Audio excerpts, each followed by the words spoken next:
Jim Laurie, and to use Adam's words, he's our staff scientist extraordinaire and co-founder at Biodiversity for a Livable Climate. Jim is a restoration biologist, he's a future thinker, and a wonderful teacher that I will soon have the pleasure of learning more from and working with more closely after this conference. I'm excited to learn more from him today, and I'm looking forward to him talking to all of us about the fantastic world of fungi. Thank you, Manjalika. I want to talk about some other things besides fungi. And the people that came ahead of me have gotten most of my best stuff. So I thought, I think I'll do that. I want to go more big picture a little bit and see how this all connects, and so we can go home on a different wavelength maybe. I may have fungi in the picture, but it's all part of the weave that puts it together. And I'll just show my first slide. This, you might have seen this. I was quite impressed. I didn't design this, but I thought climate, biodiversity, and survival. But the next line is listening to the voices of nature. And I thought that was kind of like a dream for me for the last, I don't know, 20 years or so, that we would be spending more time listening than we were designing or imposing or whatever. And so that's a little bit about how I try to figure things out. And this is my resume, I guess. I think the most important thing out there that you might not have heard of, I mean, I was in the chemical industry in the Army and all that, but I went to the University of Houston to get a master's degree in future studies. And my project was on ecosystem restoration. And of course, I was the only one doing that, but I was thinking, how do you learn how to become a restorer of ecosystems for the 21st century? This was all happening in the 1990s.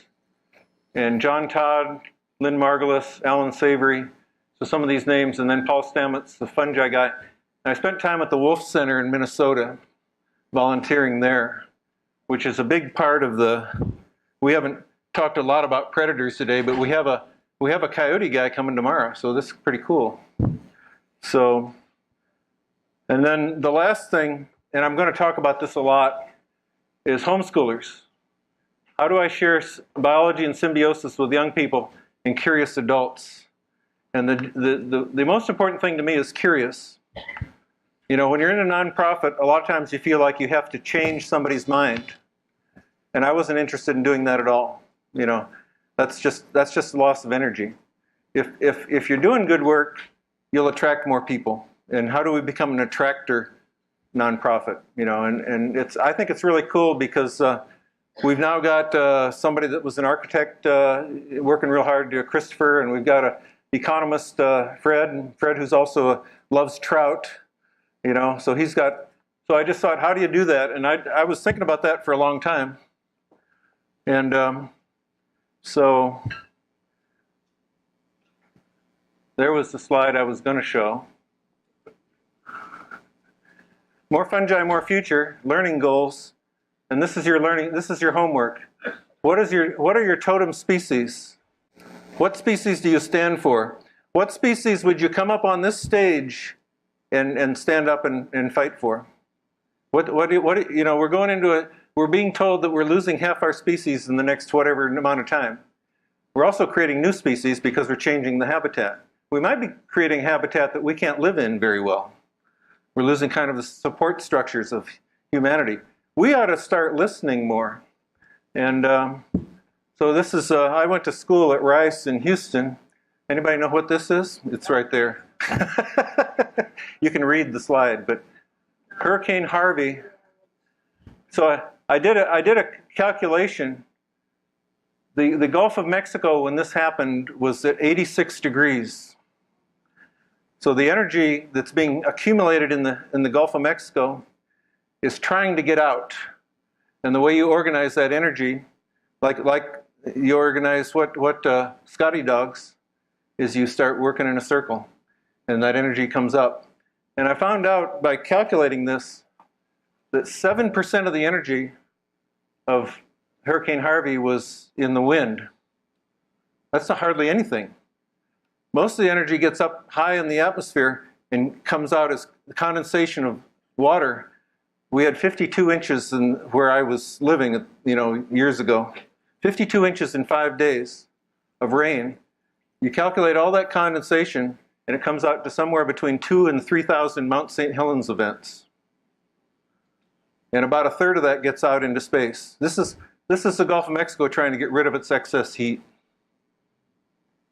And this is happening more often. What was the temperature of the water going when the storm hit North Carolina this year? 86 degrees. You've been studying. So that's one thing. This is interesting. There's a big flow here in this picture. You see this overpass here? This is a road. This is the San Jacinto River. This was an elevated highway. It's Interstate 10, near where I used to live. And so it's very familiar. Then this isn't this year. This is California. This is Yosemite Park. This is your park a couple of years ago. No, it was last year. So something's happening. I had a friend that I can't find that built a house in paradise. And I don't know if there's any, I haven't talked to her in years, so she's probably fine, but I don't know for sure. So then we used to have an ice age. We evolved in ice ages.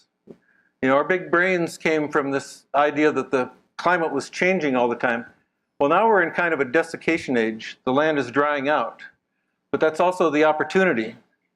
Because if we can get the water cycle back and pump this heat more and more and more, bare ground is, this ought to make you just absolutely, bare ground ought to be something you just don't want. It's like scraping your skin. We have to have something on the land. And, and I think, well, in Sonora, too, How many minutes have I got? 20. So this is something I used to say to myself, and I've put it up here before. There are those who are trying to set fire to our world. We are in danger, capital D. There's time only to work slowly, and there's no time not to love.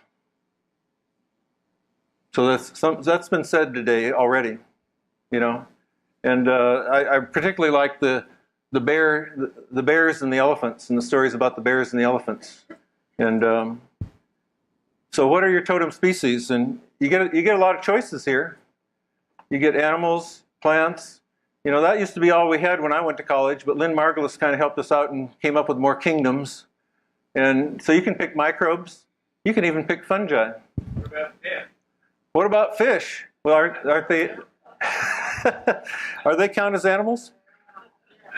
So then here are my totem species, because I thought these are the species I thought were needed to rehydrate North America, especially the western United States. And so a lot of people have seen that story. And this picture was drawn right here in Somerville 10 years ago. I drew it on a poster in one night, and then Seth Itzkan, Soil for Climate. Seth Itzkan, my friend, figured out how to digitize it. But this was something that was new to us then. It was like this 50% of the carbon that comes out of the sky is being pushed down into the mycelium and made into glomalin. And you've heard all that story. You haven't heard the dung beetle story. In the 1990s, we thought all that carbon had to go down because dung beetles were burying it. And they were burying a lot of it, But we're kind of miss our dung beetles these days.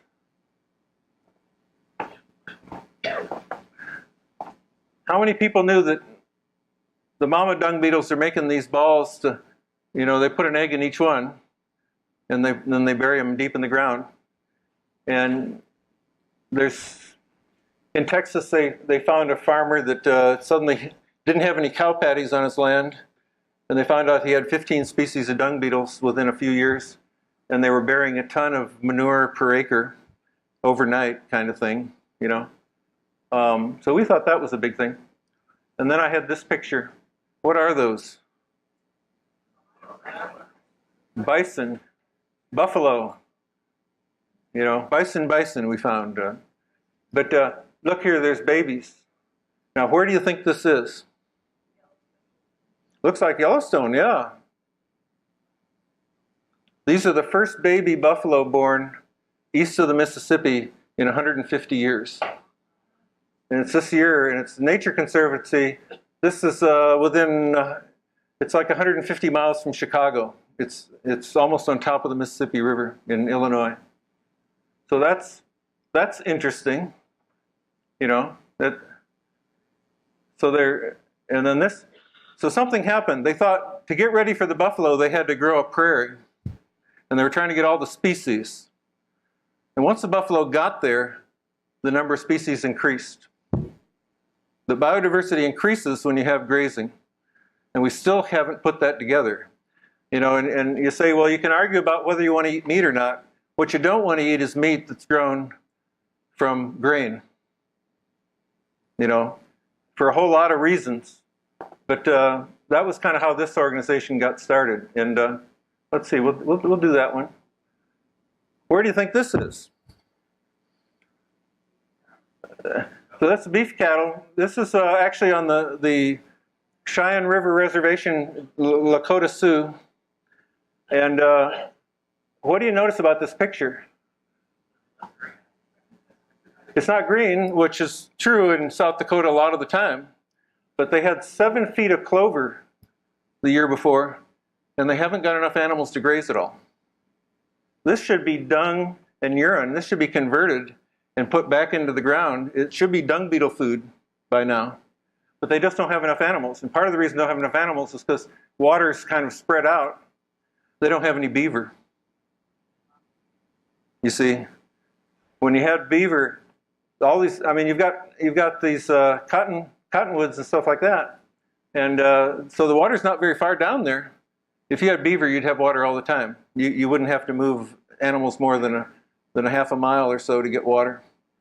And so, you know, they've been thinking about that. They're trying to figure out how to quit using the antibiotics so that the dung beetles come back. What is that? Birds. What kind? Looks like geese. What else? It's not geese. I thought they were huge, and I thought they were pelicans at first, and then I looked at them and looked at them and looked at them. What's that? They're whooping cranes. Now, why is this an important picture? How many do you see?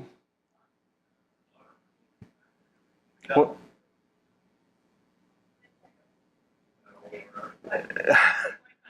25? That's pretty close. 30. Oh, okay.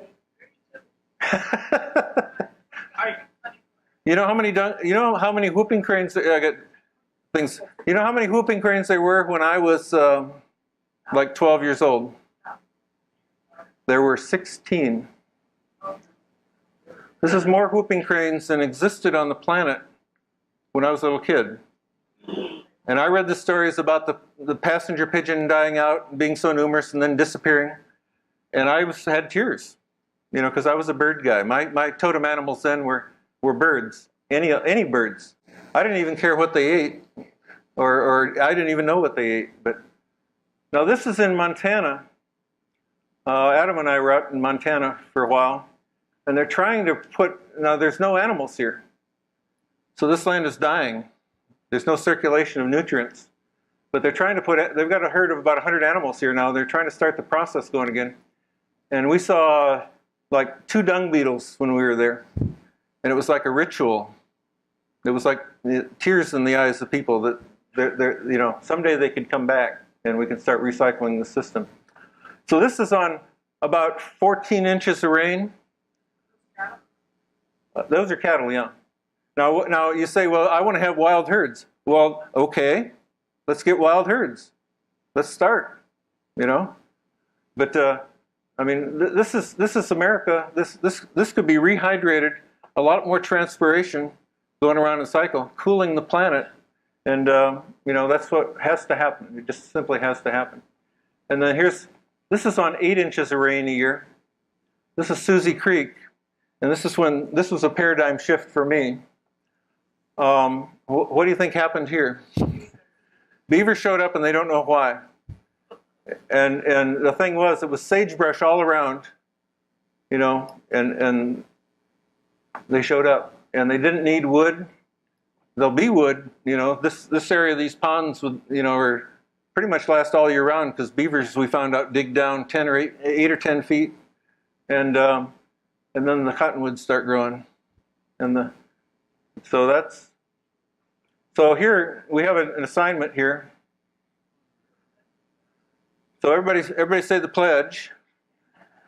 I pledge allegiance to the streams and the beaver ponds of America, and to the renewal for which they stand, one river, underground, irreplaceable, with habitat and... Well, it's kind of got an interesting cadence, doesn't it? Yeah, we got it. We sort of got in sync after a while. It takes me longer. So I had this for the fungi part.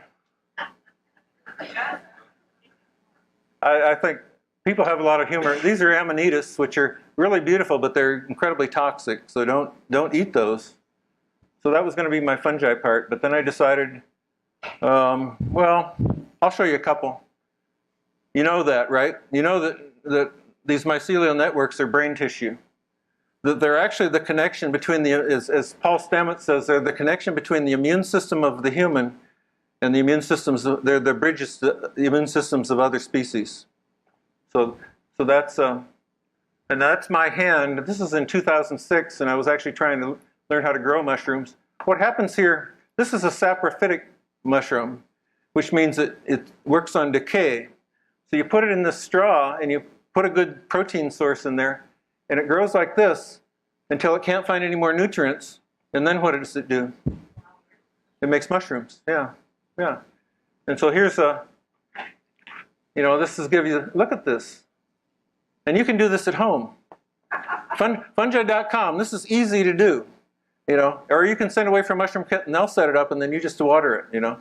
But there's the oyster mushrooms. So pretty cool, huh?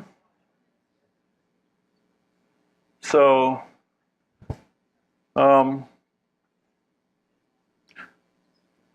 you've seen a lot of these pictures. I think what Suzanne Simard out in British Columbia, she started figuring out which way these things are flowing and found out that the same pathways could have stuff flowing in both directions. And how thick are they? I mean, this kind of looks like Boston traffic right now. But this line down here at the bottom, I don't know, that's over there on that one, but this line down here in the bottom is 1/10 of a millimeter. 1/10 of the thickness of a dime. So this little pebble here is tiny. So here you've got these, this is a mining operation by the mycelium. They only need like 2 microns to get into spaces, looking for water, looking for a phosphorus atom, I don't know. They give acids to the the bacteria in the area, or the bacteria make the acids. They feed them sugar and the bacteria make the acids, and they make these channels and they look for stuff. Now if you kill the mycelium, you say, well, I want to add phosphorus and I want to add nitrogen. Well, pretty soon your whole mining operation shuts down because the plant doesn't think it needs to trade with the mycelium, and the mycelium dies. So you're spending a lot of money for those chemicals, and then all the phosphorus that you've got in your soil is just not accessible anymore. Okay? So people wonder why the farmers are going out of business largely because of the chemical bill. It's just an opinion. And so I'm ending up talking too much about fungi. So now, what happens if you, I'm going to go show something else here. I saw this in the 1980s.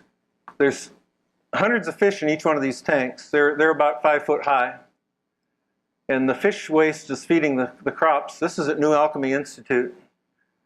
And then these are vegetarian fish, so they'd feed plant matter back to to the fish. And it's in a climatic envelope, which looked like that. And that's John Todd and Lynn Margulis, who showed up a lot in the neighborhood. And there's her 5 kingdoms.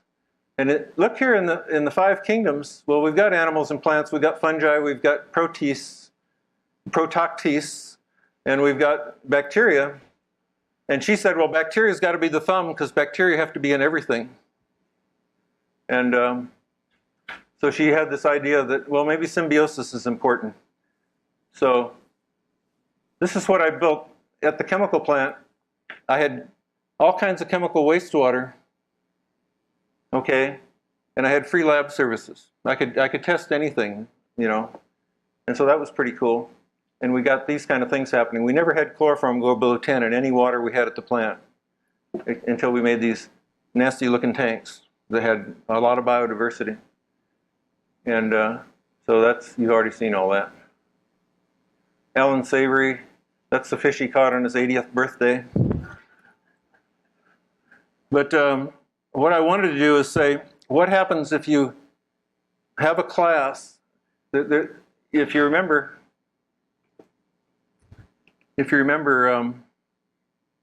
in this picture, there's kind of the ephemeral face of humans here.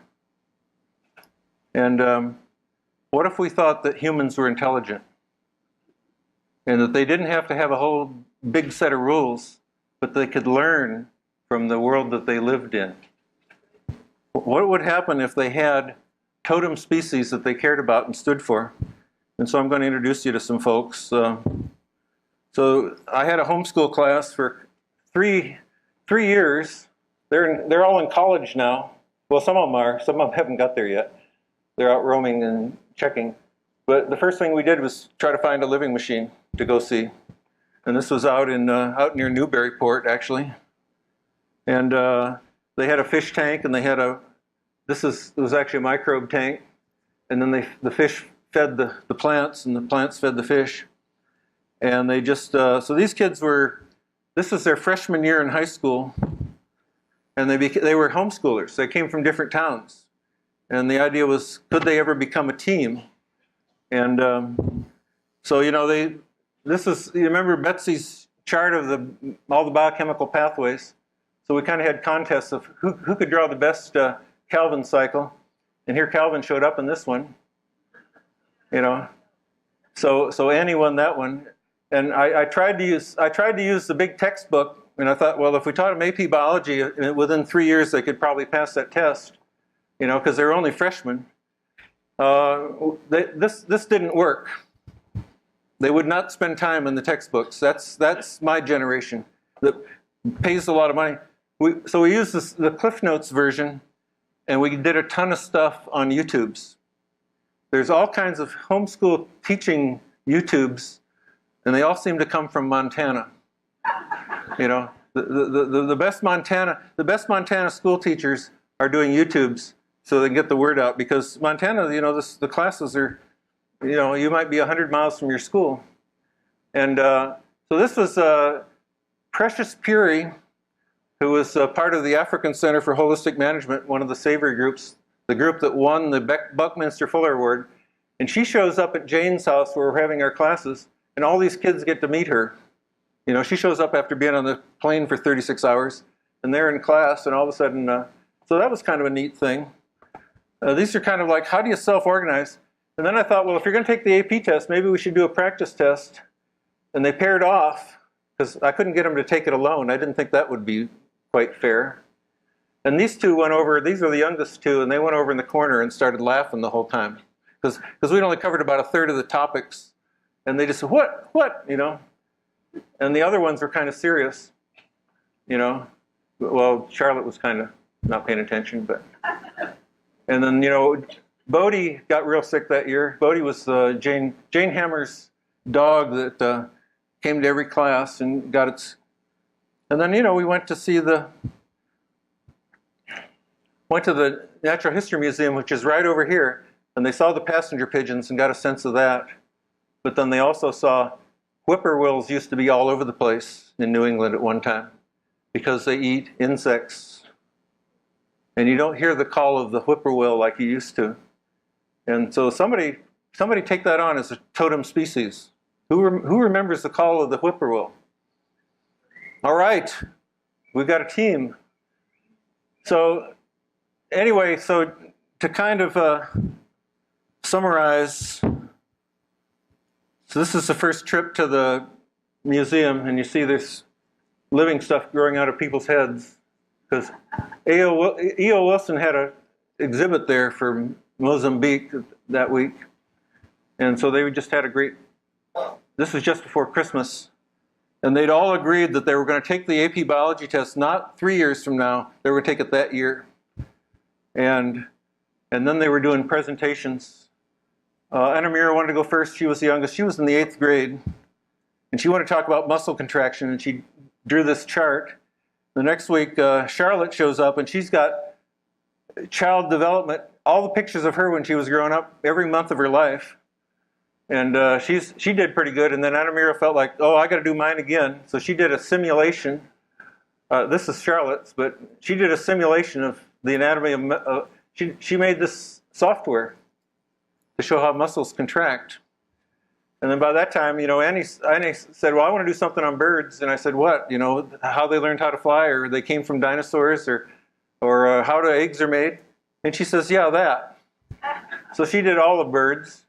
And then Linus did, you know, he said that to get ready for the test, we need to do genetics. And he became like the first team player.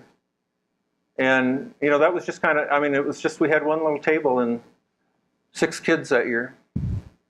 And so what came out of, well, there's I'm in that one. But these are 2 of the most brainiest people. This Jane Hammer, this started at her house. She found all these kids.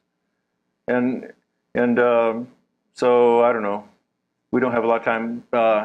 It turns out that Grace has been a beekeeper forever, since she was like 5. And she gave a talk on bees. And I learned an awful lot about the life of a bee from listening to her. She's down at Connecticut College now. And so what happened? 4 of those 6 kids passed their AP biology in their freshman year. So this is what's possible in the human mind. But we didn't really do it the way that we, you know, there's all kinds of things. And the thing about it was they wanted to come back the next year. And the next year, we thought, let's not do the AP test. So we did AP Environmental Science, but they were building living machines that year. And we were trying to, and these are the textbooks. That was the first semester. And I don't know, there were a lot of highlights, and so you can ask me more about that. In the second semester, we did the Cosmos series. I mean, the whole Cosmos series. This is the biggest paradigm. And then what was really good, it was Neil deGrasse Tyson. We had Jamila that year, and she was the first non-lily white kid in our group. And I thought if she could get the team together, it'd be really, really cool. And so and she just loved Neil deGrasse Tyson, and so everybody adopted him. We wanted to make him a member of the class. So, and by this time, this is at my house. And I'll just, this is the storyboard. They were going to do a presentation right here on the Gulf of Maine. They started that Saturday morning. There were 2 Harvard professors that spoke after them. And they essentially said, this is how we want the Gulf of Maine to look. And the professors were like, well, I want that, you know. And it really kind of opened it up. And so they're getting ready to try to figure out how they're going to do this. And there's, you know, the lecture hall. Well, there wasn't anybody there when that picture was taken. But biodiversity possibilities for the Gulf of Maine. Now, what I think was interesting about that was the nonprofit, Adam and Paula especially, decided, why don't we have an oceans conference? And I had never thought that would ever be possible. And we had a great one. We had the best mangrove guy, we had the best coral guy, we had the best, you know, it was just a real good diverse. And then, so I just go real fast here, because I've got how many minutes? 1 minute. All right, this picture was taken a year ago, right over there. where Jason Madnick's standing, Jackson Madnick. And that's where, this is the, anybody recognize that? That's your park. This is the Grand Canyon. And everybody's hairdos changed again. But what did they speak about? They were in their senior year last year, and we didn't have classes. We did chemistry together. We built a chemistry lab at the house. The best place to get supplies for a chemistry lab is Montana. There's a warehouse, there's a homeschool warehouse in Montana that will sell you all kinds of chemistry supplies. So we got beakers and, gram condensers and all kinds of neat stuff. And the neat thing about that was when they got done that year, they said, well, they wanted to spend their senior year getting ready to go to college, but they insisted on speaking. And I said, well, what are you going to speak about? And he says, well, intelligence and other species. So what's this conference about? So they did a presentation last year, and I knew very little about what they were going to say. But Hayden's at UMass Amherst now, where Lynn Margulis used to teach. Jamila's she's at Smith College just down the road. Annie's in Spain right now. She went down to the Caribbean and did work on coral and stuff like that, did a lot of scuba diving, but she's in Spain, and she sent me a picture the other day. She was feeding the pigeons in this square in the middle of one of the Spanish cities. And Linus went out to Idaho this summer. He signed on with the USDA. He's a high school kid. He signs on with the USDA and he says, I want to work. And he gets out there and he's like the only high school kid. Everybody else has got degrees and they want a job. And Linus is saying, well, what about the grazing? They were studying grazing plans. And he was finding out he'd never been out there in the dry country. And he was, sagebrush for hundreds of miles. And he said, can't we change this? And I says, well, you got some ideas. So he just got back and took me to a Japanese restaurant. He works at a Japanese store just here in Medford. And he speaks Japanese because his mom was daughter of a missionaries, been there ever since the American occupation. So it was seriously, he just took me to lunch and I got to hear Japanese from a whole bunch of people. And I asked them all to come here today, but I don't see them. But the food, there's a little Japanese place right next to Mike's in Davis Square that's just opened. The ramen is amazing. So I think we should go there tonight. So anyway, I think the message here, there's a guy that just wrote a book, How Do You Create Innovators? How do you create innovators? And the book was just amazing because they said you have to spend time with the 3 Ps. And the first one was play. And the second one was passion. And the third one is purpose. So I'll give you that's pretty good. Here's Annie coming out of the woods, and she found barefoot, and she found, this is out in my backyard, she found deer. They went out to Harvard Forest and tried to figure that out. Oh, there's a square. And but then I'll show you some of the chemistry pictures. We smelted some copper. You can do this. Call Montana. But then the last class, we got all the water guns. We decided we didn't want to study for the chemistry test, and we got the water guns out, and the girls somehow were against the boys. There were 2 boys and 3 girls that day. But I just think they had a lot of fun. And so humans can be intelligent. They can be restorers if they work with the system, and we kind of get out of our modes. And I think that's kind of been the message of some of the folks. So thank you for coming today.